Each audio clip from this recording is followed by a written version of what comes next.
Hello, Hey Boomer community. My name is Wendy Green, and I am your host for Hey Boomer. And Hey Boomer is a show for those who have already transitioned or who are getting ready to transition. Sorry about that. To retirement and are asking themselves, what's next? So we cover a lot of topics on this show, and this month we are focusing on health. We have a guest that's talking about mental health. We're talking about physical health today. We've talked about relationship health. We're going to be talking about emotional health. So my goal with Hey Boomer is to leave the audience inspired that this next chapter of your life can really be a fulfilling and meaningful chapter of your life. Hey Boomer is brought to you by Road Scholar, the not-for-profit leader in educational travel for boomers and beyond. They offer expert-led adventures to all 50 states and more than 100 countries. To learn more, you can go to road, R-O-A-D, scholar.org/heyboomer. That's going to take you to the national parks page because that's my bucket list. But you can look at all of their trips, local and international and online, if you just go to roadscholar.org/heyboomer.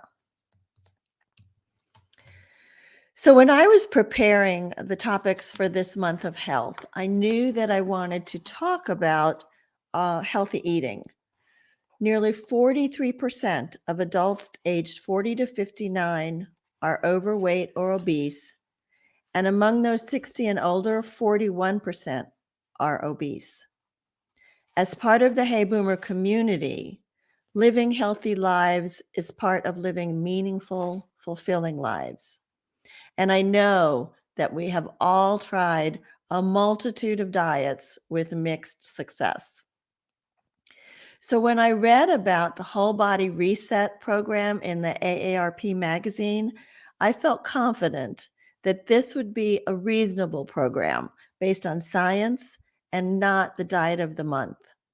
I am really looking forward to sharing some of what I learned when I read the book, The Whole Body Reset, and introducing you to one of the co-authors today, Heidi Skolnik.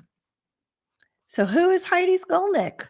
She is a nutritionist and exercise physiologist, and she has appeared on national media, including the Today Show, Live with Kelly and Michael, and the Food Network.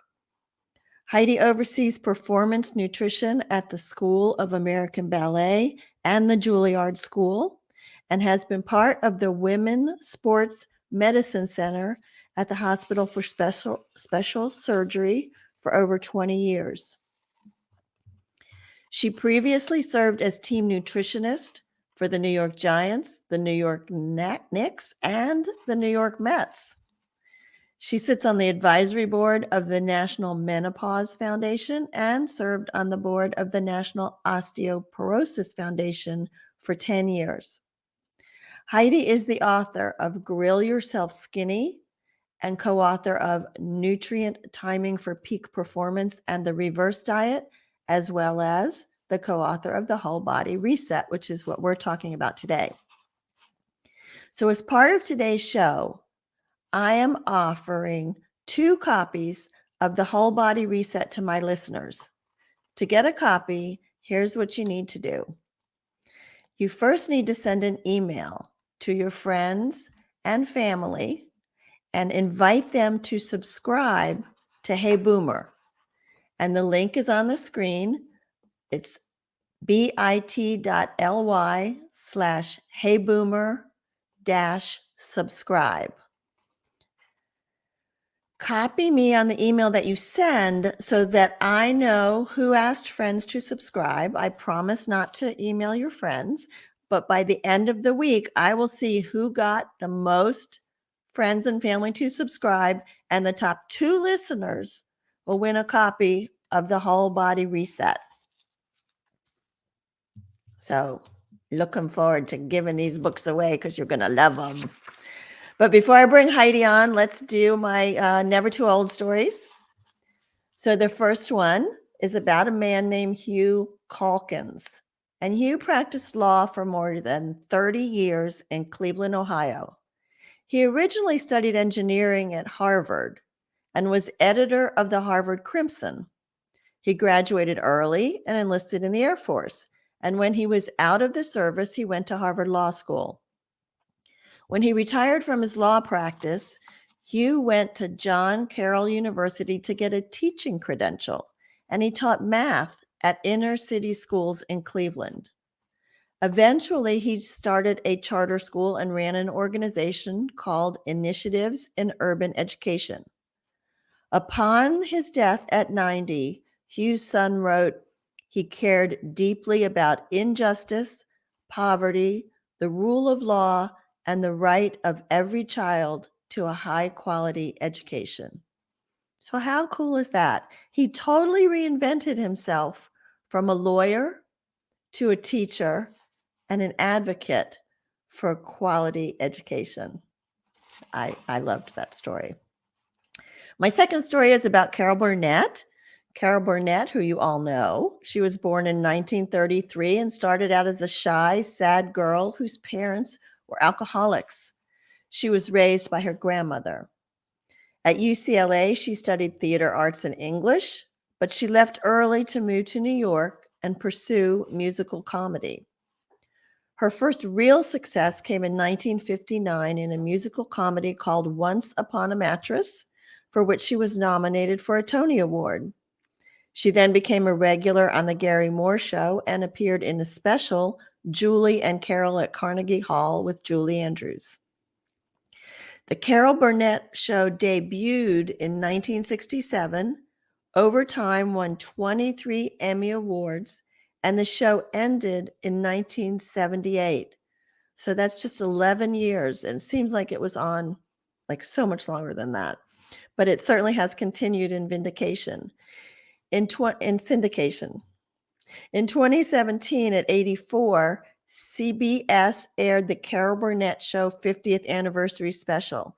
And during this show, Carol said, they said that variety comedy shows were a man's game because it hadn't been done before by a woman. But that doesn't mean it couldn't be done, and Carol sure proved that it could. She is now 89 years old and still going strong. So let me invite Heidi to join us. Hello, Heidi. Hello, I'm inspired. I know, right? Yeah. It's very exciting to always find these great stories. And so you are going to inspire people too, though, with this book. Hope so. Oh my gosh, I'm sure. But just from the little bit I know about you, I've really enjoyed that. So you have written a few other books, Heidi, about nutrition and diet and exercise and all that. So why now? Why a new book about the whole body reset? And let me show it to people. Thank you. Well, to begin with, actually, I got a call from Steve Perrine, who is the co-author, and he is an executive editor at AARP. And the question that he fielded all the time from their 38 million, members was, I used to be thin and now I'm not. I eat the same, I exercise the same. What's going on? And he is a journalist, and he has been in this space for a long time. But he felt like he wanted to reach out to someone who is more steeped in the science. And I have to say, the science is really strong in this book. Every single line has been fact checked, which I appreciate. And I had known Steve from the early days and on up. And so he reached out, and I was so excited because, I've aged in. Right. And so this is near and dear to myself, my body, my friends, my colleagues. This is really an important topic. And the science there's parts of it that are very new. There are parts of it that have been established for a while, but nobody, as you know, and as your listeners know, we are not particularly of the age where a lot of media pays attention. Popular consumer-driven media is geared toward younger people, as are the diets out there. Mm-hmm. And so this whole idea, and we'll get into it, protein pacing and maintaining muscle is just essential to our health and well-being. And I'm thrilled to be able to have a platform in which to share this information. It is so steeped in science that's really did impress me and help me absorb the information. Like, I mean, I can read one of these other diet books, they'll tell you what to do, but not why. So I really did And appreciate the truth this. is, often, there are some, and again, I don't know how much you want me to jump ahead. I'll even say there's something like, let's say, the Mediterranean diet, which has a lot of science behind it for sure. And 100% can get behind that and support that and that style of eating, but it still doesn't address our needs of, midlife and beyond. Mm-hmm. And so that's what this does. Whatever, in the whole body reset, whatever you want to follow, whether it's vegan, whether it's vegetarian, whether it's the DASH diet, whether it's the Mediterranean diet, you'll learn how to adapt it for the needs as you age. And Yeah. that's really important. And then, of course, there are a lot of diets out there that are not steeped in science, that are just that you may lose weight, but that doesn't mean you're losing healthy weight or becoming healthier for having lost weight. In fact, you're losing a lot of muscle. Yeah, and I appreciate that. But I want to start with a question that probably most of us have, and that is the whole idea of our metabolism slowing down. And that's why we are eating the same way and doing it, and we're not losing weight, we're gaining weight. So would you address that? And it's interesting because even the lead researcher that came out with this really landmark study in 2021 said he thought it was going to be about metabolism. When we started writing the book, we thought it was going to be about metabolism. And it turns out our metabolism does not slow down as we age. And so what that means is that any individual cell is still able to metabolize and do what it needs to do. Right? So that doesn't happen until after 60, and even then, not so much. So it is not our metabolisms, it's something else. And what that something else is starting between ages 30 and 40, a natural part of aging is we begin to lose muscle. When we're younger, we're in a growth phase. And then we slow down and our muscle's turning over, but we don't build it back. We don't maintain or build it back. So every year we lose a little less than about 7.7%, a little less than 1% of our muscle every year. So you can imagine between 40 and 60, that's a significant amount of muscle. And as we, 60 on. Now, it doesn't mean that's not inevitable. There's something we can do about that to maintain our muscle. But as we lose muscle, then our metabolism slows only because we don't have as much metabolically active tissue in our body, right? Our fat is not as metabolically active. It's our muscle that is. And it does not lose its ability to, our metabolism, right? Again, doesn't change, but we don't have as much muscle that is metabolically active. Okay, so let me see if I understand, okay? Because like I've already seen a comment here, well, not metabolism, right? Like all of us love that as our excuse. But I think what you're saying is by losing muscle, it's not that our metabolism is slowing down, but the ability of our cells to metabolize is not as efficient. Is that what you're saying? No, our cells are as efficient. We just don't have as many of them because we lost the muscle. If we maintained our muscle, we would be fine. We would be the same. I mean, then there's hormones, there's some other things, but basically we would be the same. And so maintaining your muscle is what's so important. And that's what the whole body reset is really about, is how to maintain your muscle, which will help you to combat and even reverse age-related weight gain. Okay. All right. So a big part of this, and you did stress that to me, like this is not all about just a weight loss diet. This is about optimum health and muscle retention or Right. build. Okay. Right. So protein timing, that's like a foundational part of this.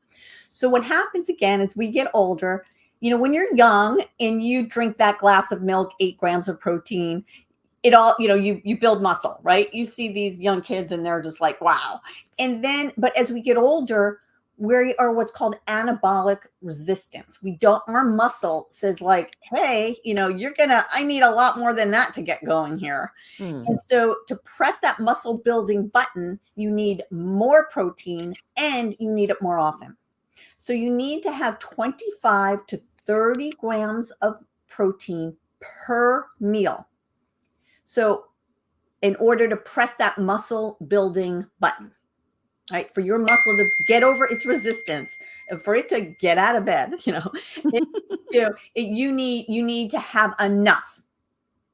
And that's more than when you were younger. So that 25 to 30 grams, many people get up in the morning, let's say even, aside from if you're eating donuts or croissant, or something like that, even if you're eating a cup of oatmeal, which you think of as being nutritious, and it is nutritious, but there's not enough protein. It's not until you pair it with a cup of Greek yogurt or enough eggs, a cheese omelet, right? So that, really that oatmeal is the starchy part, that carbohydrate, that whole grain, but it's not a complete meal. And I think aside from just habit, there's also a diet mentality that goes on where people are like, less, I don't want to eat a lot. But that's one of the beauties of the whole body reset. We're actually telling you to eat more. Right? You are. You to eat more, because diets are the worst for losing muscle and lowering your metabolism. You can you can lower your metabolism by not eating enough and losing muscle. But again, it's not because your body's not able. And so we want you to eat more. We want you to hit that mark. And we also want you, we'll talk about fiber, but, hitting that 25 to 30 grams. And for most people, this is not a high protein diet. This is an adequate protein diet. Most people eat a lot of protein at dinner. They kind of save up and then they go, oh, I can relax and I can eat. And whether it's 2 or 3 chicken breasts or it's a big piece of steak or, whatever it is that they eat enough protein. It's just that they don't distribute it throughout the day adequately to be keeping your muscle in muscle building versus muscle breakdown. And when you miss that window, you miss that window. Like you can't make up for it all at once at night. So you really need to be hitting this throughout the day, breakfast, lunch, dinner, even a little bit at snacks. So you're feeding your system so that it's metabolizing the protein and the carbohydrates all throughout the day is what you're saying. But the focus so each food group, does do something for your body, but the protein is what is imperative. This protein timing is what's really imperative to hit this 25 to 30 gram of protein per meal to maintain that muscle. And then we could also, again, talk about combining that with exercise and what type of exercise. Now, other food groups also help for different reasons. Fiber is really important.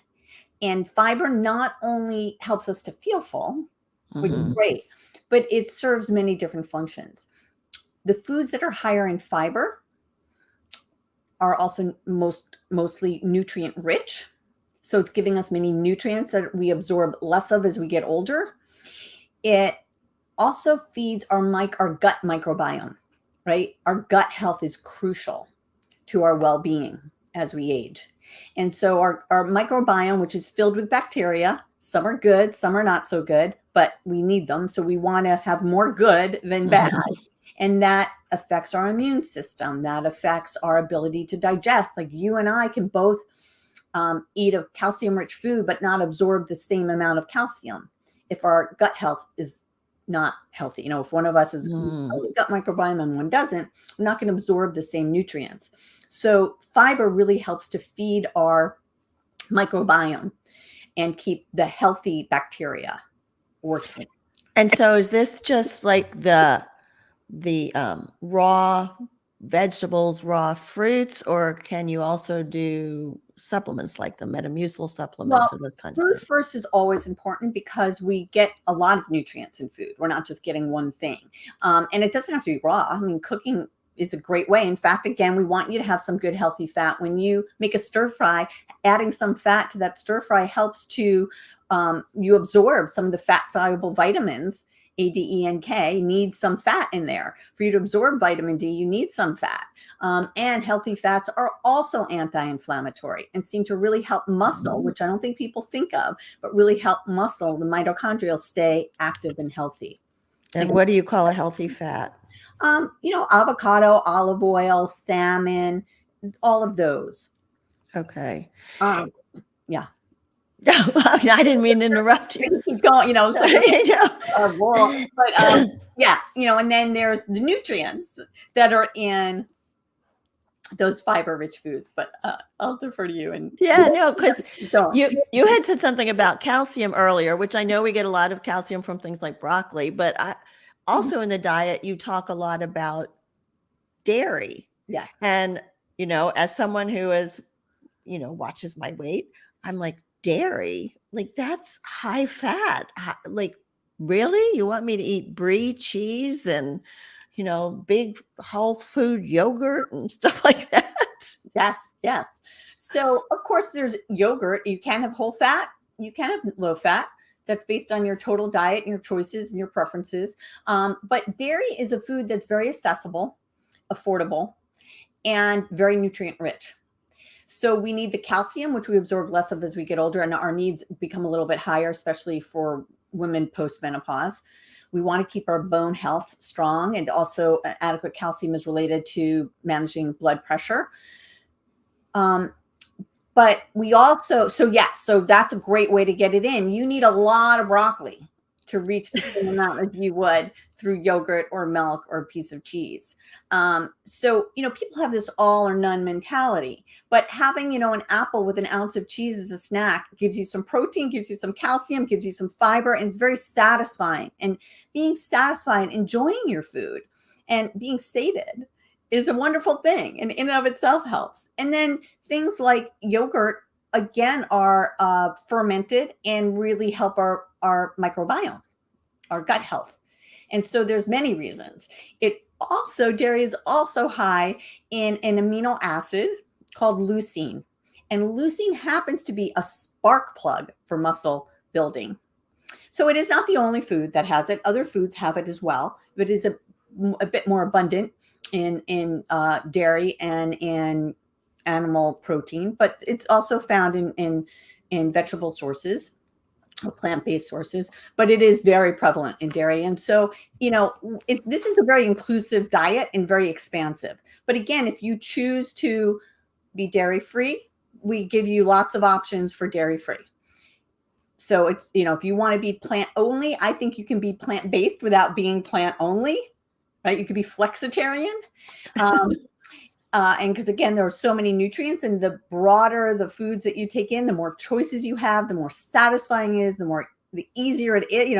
Life is hard, so let's not make our eating any more difficult than it needs to be.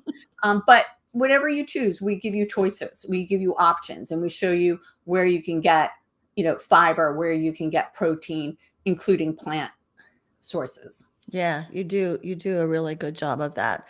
So one of the things in your book, like you mentioned, is the exercise portion of it. And like before we came on the air, I was saying to you, I kind of fell out of exercise for a while because I've been sick. Mhm. Now I'm better, but it's like, oh gosh, how do I get started again? Yeah. So talk about the exercise a little bit, Heidi. Well, first, I think your experience is one that many of us go through, whether it's because life gets busy and our schedules get disrupted, or because there's an injury and you have to come back from an injury. So one is, I think, self-compassion is really important. Instead of beating ourselves up, is coming up with a strategy. I know for me, I was in a conference in my younger days, and I was listening to the speaker talk about actually aging and exercising, the importance of it. And one of the things the speaker said was that what we do now predicts our vitality in 10 years from now. Mm-hmm. And that just really stuck with me. And it motivates me on the days that I don't really feel like getting going, and my work is calling me, or, more sleep is calling to me, or the couch and a TV show is calling to me. I think, if I'm not going to exercise for my current self, I'm going to get moving for my future self. And my future self will thank me, which is, so far proven to be true. So there's lots of different ways to get moving. Also, I think scheduling it in, like if you have an appointment, we're doing this now, you wouldn't schedule something else. You'd go, I'm busy. So nobody has to know your calendar. Just say, oh, I'm sorry, I'm busy at 10. I can meet you at 11:30 or whatever your time frame is. And start in, if you're coming back, you need to start slow. But the really important thing as it relates to the whole body reset is that many of us, I know I grew up in a cardio, running. Like if you had sneakers and running, that's all you needed. It was all about cardio. Get on the elliptical and go for an hour. It was cardio. And in fact, as we get older, we really need to be doing resistance training, strength training, to, even if you're going to cut back on your cardio, if you only have a certain limited amount of time, make sure 2 to 3 times a week you are getting in resistance training that builds your muscle, that challenges your muscle. Your muscle responds to that challenge, and it maintains or grows or builds muscle. And that, with the protein timing, is the winning combination to stay healthy. Because weight loss, there are people who are normal weight obese, if that makes sense. Just being thin doesn't make you fit or healthy. It's about maintaining your muscle. Really helps your blood sugar regulation, blood pressure, cardiovascular health, brain health. Like, there's so many things, mobility, bone health, so many things. So make sure you get that resistance training in. And it's only 2 to 3 times a week. You can hit major muscle groups. You don't have to do your arms and your tricep, though. Those are the ones that many people go to first because it's aesthetic.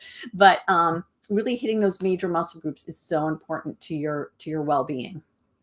So the muscle health, the muscle strength, it helps our diet. How does that, so if I'm not focusing on cardio and I'm not counting calories, how's that helping with the belly fat? Well, first of all, I'm not saying that you don't need to do any cardio, right? Like there's 3 things around fitness in particular.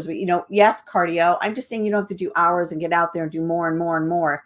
Okay. And to integrate doing some cardio and making sure, what is really important is that you get in the strength training, and then also balance as we get older, doing some balance exercise. And it only takes 10 minutes. Like, you can do it while you're watching TV or standing online, a grocery store, but you really want to get in some balance exercises, which doesn't make you sweat and doesn't make you feel like you're working hard, but it's really, really important. Yeah. So it's reframing how we, I think, just sometimes think about only cardio. Cardio is king when it comes to movement. And then for anyone who this is intimidating to, just recognize that every movement, all movement matters, and that it's just important to move. Well, you have parts in here where you give an exercise program and you give it for beginner, intermediate, and advanced. Right. It's really not hard. And you actually give like 3 different kinds: the HIIT, the resistance, and the what's the other one? Strength. Yeah. And so, this idea of high intensity, the idea that we really do well with going a little higher intensity. And that doesn't matter where you're starting. If you're walking, it's walking and then walking a little bit more, a little more intense pace. If you're jogging, then you also run. If you're cycling, you do some intervals. So that the idea is that we can really get a lot out of it. Pushes us in a way, it stresses our body in a way that we respond. And exercise affects every single system in our body, including our brain. And it has been shown to help cognitive function. So again, there's just so many reasons to include movement. But I didn't see anything for like sit-ups, crunches to tighten my core. Is that important too? Sure, that's part of strength training. And there's a lot of different ways, depending on where you are in bone health and all, to work on your core and just managing your posture. And as you're doing whatever exercises you're doing. So yes, your core is, but the focus on core solely without, let's say, doing more strength training for major muscle groups, they're all connected, and they're all, it's all beneficial. Yeah. Yeah. So we don't talk about calories, to your point, because I think calorie counting is very tedious. It's very micro. It really doesn't allow you to focus on the nutrients that you need. And I think, I have found, and this has been one of the rewarding things with this book, we did a panel with AARP staff. We used 100 different people were part of this panel with wonderful results. So we did that before we really wrote the whole book. We took all the concepts and then we made sure that it was working, and then we put it in a format that was out there and you all will see. But we had great results. And then the book came out and you go, okay, well, that was still, that was a panel. They weren't handpicked. It was like we were there encouraging them. What will happen now when it's out in the world? And the feedback has been so wonderful. And in fact, I just did an interview with a doctor for ReachMD, and he too had personally experienced the book with success. and is now using it in his practice because many primary care physicians actually counsel around weight management and health and movement, and has found it to be so simple and not complicated, because there's really only two things you really, I mean, there's 6 different things we talk about, but there's 2 things you have to really focus on. And so that's been wonderful to see sort of that validation for the medical community and the application even in that world. Yeah. One of the things that you put in here that I really have loved is that in the grocery store, if you look at the protein and you look at the fiber and then you look at the sugar, if the protein and fiber number is higher than the sugar number, you're good. Right. Like, right. oh my gosh, I was looking at the bread the other day. Yeah. Like, well, let's see. That one's got 6 more. This one's got 7 more. This one's got 10. I'm going with that one. Right. So you add the protein, you add the fiber, and you make sure that number is greater than the amount of sugar. So it's sort of a decoder when you go to the supermarket.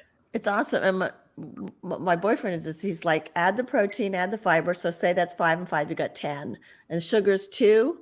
That's good. So, right? So he goes, oh, good. It's a +8. Yeah. He subtracts the 2. Right. So, right. yeah. So it's cool. It's a great way to go shopping. And, and then the other thing we talk about is fruits and vegetables. If there's any diet that you are considering that cuts out fruits or vegetables or legumes for that matter, you want to stay away, right? That is, fruits and vegetables are so rich in nutrients. Those in the whole grains provide what's called phytonutrients, which are phyto from the sun nutrients. There's all these compounds that really help keep our body healthy.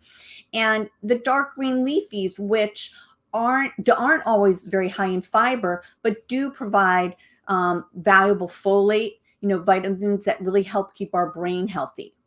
And so, again, as we get older, although this book is focused on muscle, we do attend to other concerns and needs of our aging body, like calcium for bone health, vitamin D, all of the different, like B12, which is a nutrient we just don't absorb as much of as we get older. It becomes harder for us to absorb that. Some people may need a supplement that may be hard to get from food only, but that's only in animal food. So it isn't in plant-based foods, which is another consideration if you're plant only, to really make sure that you're getting in B12.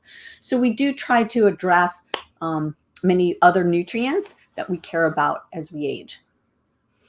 And I do love that towards the front of the book, you have a weekly what you can eat, and you have me going out to Wild Wings and Chipotle. And I'm like, what? So you try to make it very simple.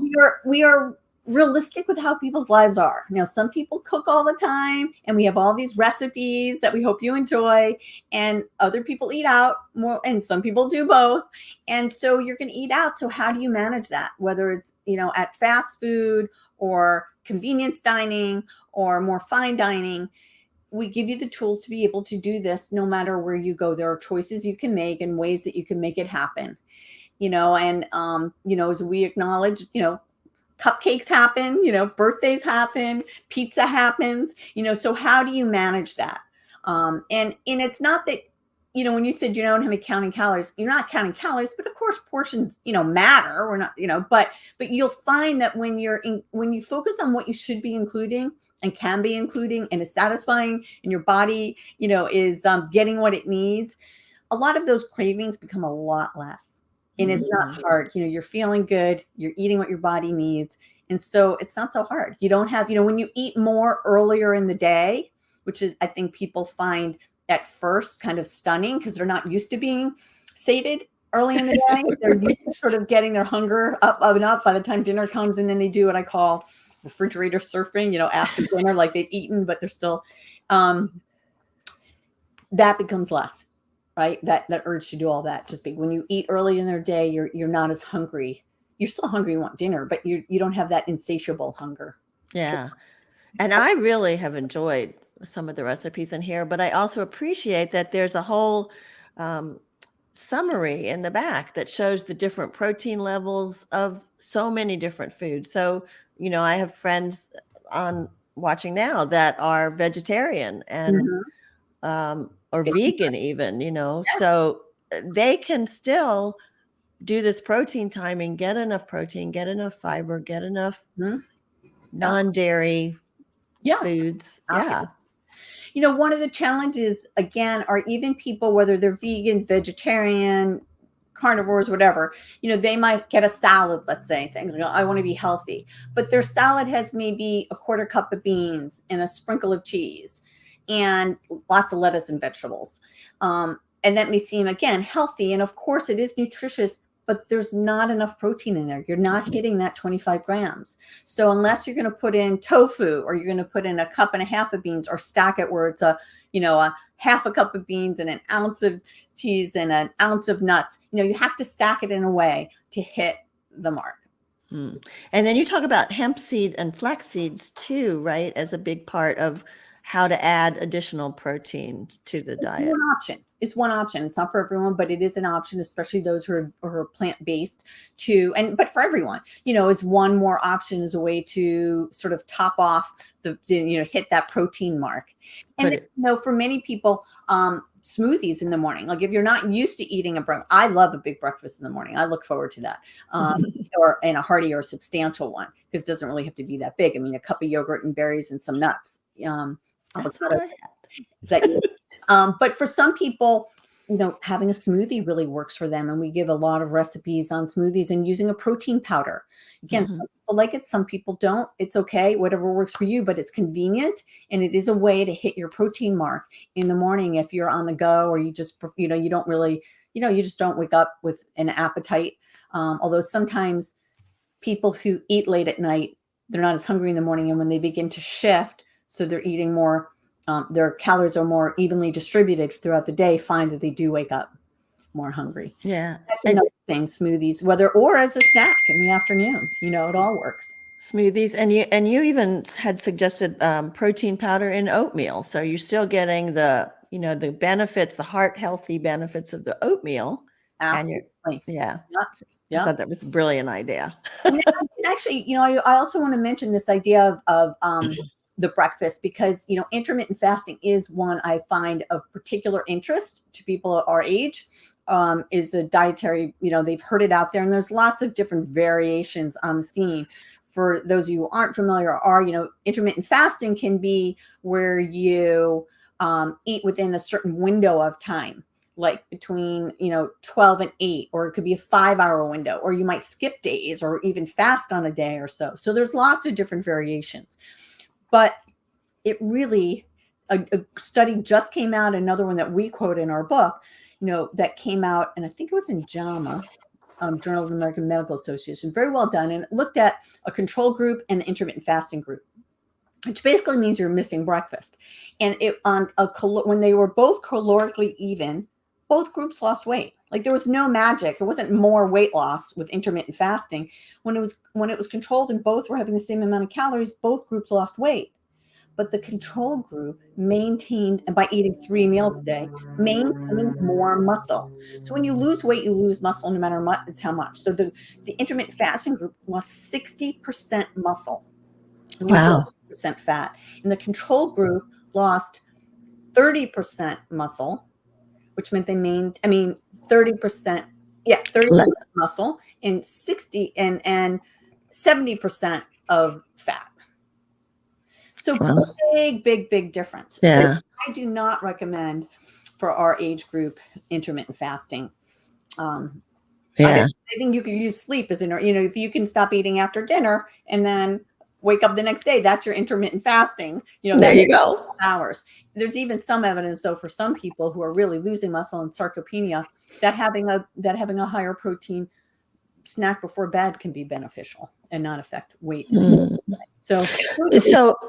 So Heidi, if we have not been exercisers for years, say, so we've lost a lot of muscle already. Yeah. How possible is it that we can regain some of that?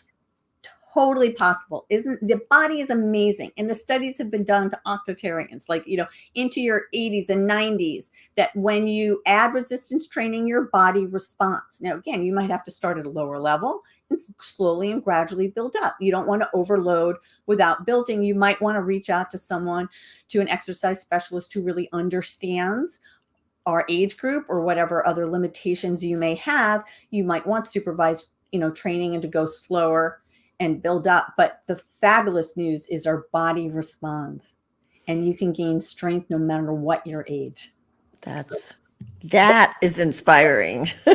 I like that. Yeah.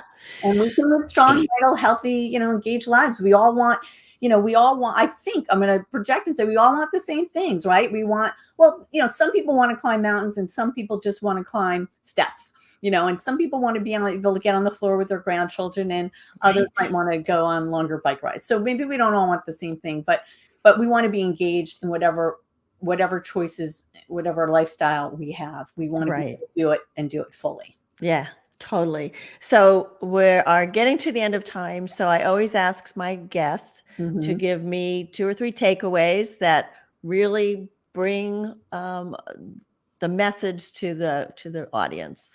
Well, this is simple. You can start with breakfast tomorrow, right? Just start with one goal that's doable for you. And again, I think in the book we do a good job at sort of helping you begin to identify where you can make small changes with big impact, right? So start with breakfast, hit that protein mark. Look at those fiber sources and begin to just swap out to foods that you like and enjoy, but you may just not include. So there's a little bit thought there, and that, I do actually like that. I can do that. And by hitting your fiber, your protein and your fiber marks, you are on your way. And then, of course, I'm going to say to begin to get moving. Hopefully if you're only to do one thing, add some resistance training. Yeah. So you can see that I am sharing with how you can get in touch with Heidi. So it's Heidi Skolnik, SKOLNIK.com. You can find her on her website, and on Instagram and Twitter, it's at Heidi Skolnik. Thank you, Andy. Yeah. And remember, if you want to win one of the 2 copies, which is now a New York Times bestseller. We didn't even mention that. That's right. How exciting is that? It's been on the New York Times bestseller list for 6 weeks. I know. That's fabulous. So if you'd like to win one of the 2 copies of the Whole Body Reset, email your friends, ask them to subscribe at heyboomer.biz/subscribe or at bit.ly/heyboomer-subscribe. Copy me on the email so I know who you invited, and I know how many people at the end of the week have had people subscribe, and then I will send you a copy of this book, which you will love. And remember to support our sponsor, roadscholar.org, by going to roadscholar.org, ROAD, scholar.org/heyboomer. So next week, we're going to be focusing on happiness and mental health with my guest, Randy Kaye. Randy is the author of 2 books, Ben Behind His Voices, One Family's Journey from the Chaos of Schizophrenia to Hope, and Happier Made Simple, Choose Your Words, Change Your Life. So we are going to be talking about the Happier Made Simple, which, as you can imagine, for a parent of somebody that is struggling with schizophrenia, has been a journey. And many of the tips that she gives in the book are simple, yet great reminders. And, we always need to kind of rethink about our mindset. So I think you will enjoy that show. If you want to support the work and the mission of Hey Boomer, the easiest and most impactful thing you can do is just subscribe to the email list, or get your friends to subscribe to the email list, and subscribe to the show on Apple Podcast or Spotify, and leave a review. Also, supporting our sponsors, that always helps them to see that they are appreciated. And thank you all for tuning in today. Thank you, Heidi, for being our guest. It's been a pleasure. Thank you. It has been a pleasure. And as I always do, I like to remind you to live with passion, live with relevance, and live with courage. And remember, you are never too old to set another goal or dream a new dream. My name is Wendy Green, and this has been Hey Boom.